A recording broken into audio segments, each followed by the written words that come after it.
Hello, and welcome back to New York's Grand Central Terminal. Today we are going to be taking a ride on Metro-North's New Haven line up to Stamford. Grand Central Terminal is one of two major stations serving New York City, the second of which is Penn Station. Grand Central serves Metro-North's Harlem, Hudson, and New Haven lines, the 4, 5, 6, and 7 subway lines, and the 42nd Street Shuttle. Unfortunately, I didn't have a lot of time to hang around as I was already running a little behind schedule, and I had to make sure I made my train. Metro-North offers peak and off-peak tickets, with peak times including trains that arrive at New York terminals between 6 and 10 a.m., or leave between 4 and 8 p.m. That being said, both Metro-North and the Long Island Railroad are not offering peak tickets due to the pandemic. My ticket to Stamford cost me $11.50 for one way, which is fairly reasonable considering the distance traveled and the quality of service. Our train this afternoon is New Haven Line train number 6544, departing out of track 17 on the upper level, which is just a short walk from the main hall of Grand Central. Taking us to Stamford today is a set of Kawasaki M8 EMUs.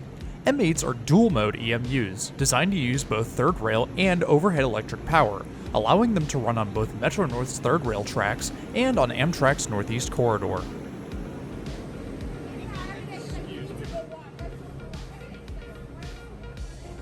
The first few cars were fairly packed, so I decided to move further forwards towards the front of the train to a quieter car. Moving between the cars of each married pair is fairly easy, with the standard push-button access. But to move between each set, passengers must open the large doors at the end of each train, which seems a bit inconvenient and inaccessible to people with disabilities. As I was walking to find my seat, the train began to depart, which just goes to show how close I was to not making this train. The interior of Metro-North trains is fairly standard, with a 2x3 seating arrangement. There is, however, no separation between seats, as they look more like benches than individual seats, so be prepared to claim your space if need be. The seats are fairly identical to the rest of Metro-North's fleet, with the same 6 inches of space between my knees and the seat in front. In between the headrests of each seat are grab handles to aid in entrance and egress. There is an armrest on the wall just below the window that is functional but not particularly comfortable. A welcome addition over the previous generation of trains are the outlets located in each row. Above the seats on either side of the train are luggage racks for medium-sized bags.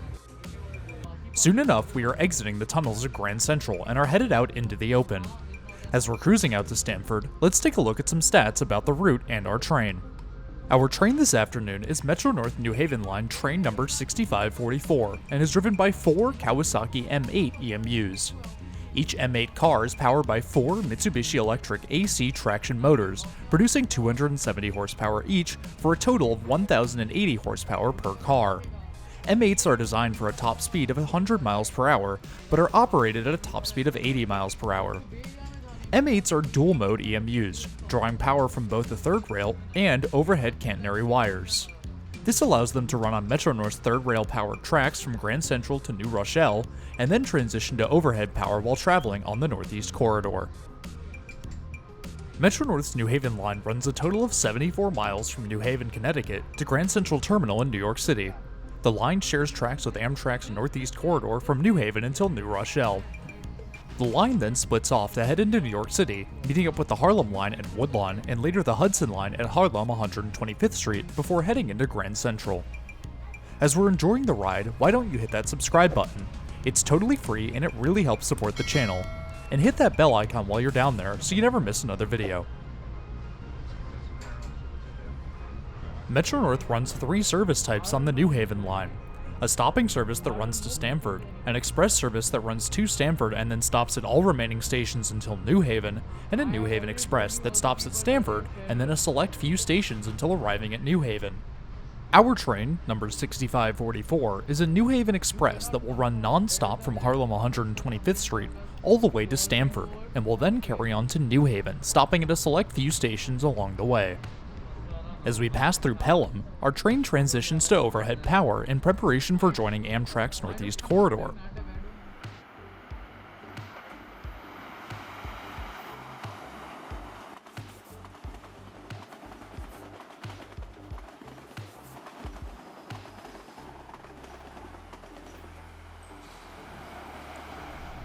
Soon thereafter, we cross over onto the Northeast Corridor and continue our journey up north.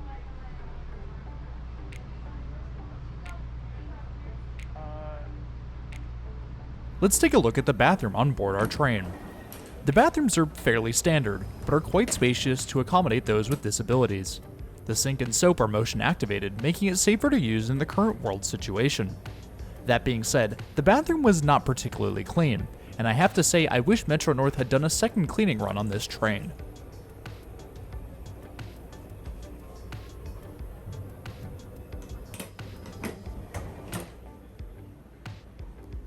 Yet another fatal flaw of Metro North's fleet is the lack of trash cans on board their trains. It seems that most passengers are conscious of this fact and do not leave their trash behind, but some still choose to do so, which is rather disgusting. As we transition onto the Northeast Corridor, our train can finally open up the taps and hit that top speed of 80 miles per hour.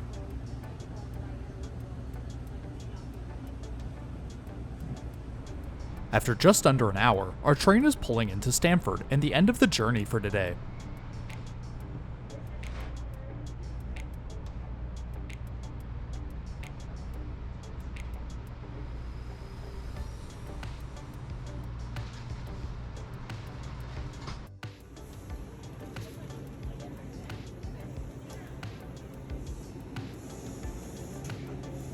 Track 1 at Stamford is a central track, which means that we can walk through the train to get between platforms.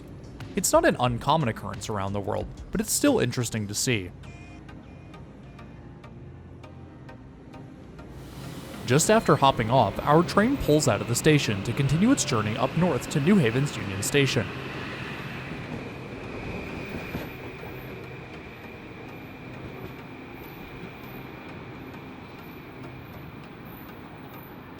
Stamford Station has a total of 5 tracks, 4 of which have platforms, with a central through track for trains that bypass the station.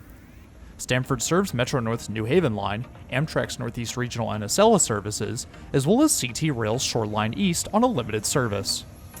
There are 2 pedestrian overpasses at the center and east end of the station, both of which provide an excellent view over the entire station layout and its 4 platforms.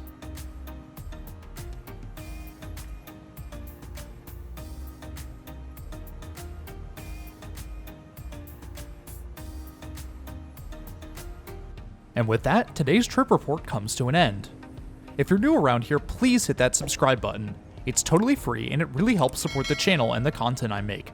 I have some really exciting content coming in the next few months, including some wide-body flights across the US and a 12-hour journey on Amtrak's Coast Starlight, so stick around if that's something you want to see.